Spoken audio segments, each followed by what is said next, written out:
توی تایم فریم هفتگی به بیت کوین نگاه میکنیم.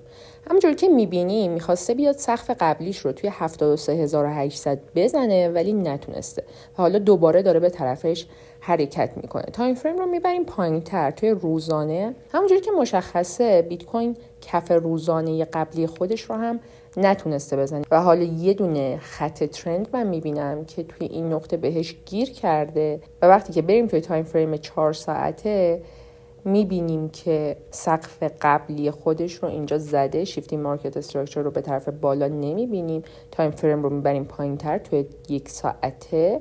حالا اینجا نگاه بکنیم شیفت اتفاق افتاده، از ترند لاین رد شدیم، بهش پول بک زدیم و یکم زوم اوت کنیم یک فیر ولیو گپ رو میبینیم و حالا اگر که این فیر ولیو گپ رو ما رد بکنیم قیمت بعدی که از بیت کوین میبینیم خیلی بیشتر از $73000